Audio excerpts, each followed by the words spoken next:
நமக்கு சட்டம் வந்து அவ்வளோ வலிமையான ஒரு அதிகாரத்தை கொடுத்துருக்கு. யாருக்கு அப்படின்னா அரசு அதிகாரிகளுக்கோ அலுவலர்களுக்கோ நீங்கள் தேர்ந்தெடுத்தீங்களா ஊராட்சி மன்ற தலைவருக்கோ செயலாளருக்கோ இல்லை, உங்களுக்கு கொடுத்துருக்கு.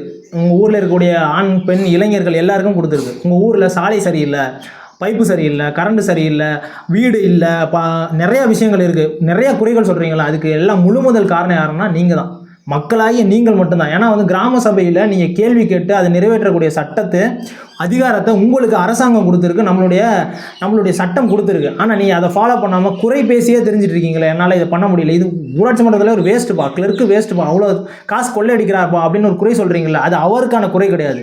உங்கள் மீது நீங்களே அவர் மேலே நீங்கள் ஒவ்வொரு சொல்லக்கூடிய வார்த்தை எல்லாமே நீங்கள் உங்கள் மேலே எச்சு துப்பிக்கிற மாதிரி தான். ஏன்னா உங்களுக்கு சட்டம் இவ்வளோ வலிமையை கொடுத்து, இவ்வளோ விழிப்புணர்வு கொடுத்து, உங்களுக்கு கிராம சபை கொடுத்து, வாங்க நீங்கள் கையெழுத்து போட்டால் தான் அந்த கிராம சபை கூட்டமே செல்லும் அப்படின்னு ஒரு சட்டத்தை கொடுத்துருக்காங்க. அந்த சட்டத்தை நீங்கள் பயன்படுத்தாமல் வெறும் குறை சொல்லிட்டு இருக்கீங்கன்னா குறை சொல்ல தகுதியே கிடையாது உங்களுக்கெல்லாம்.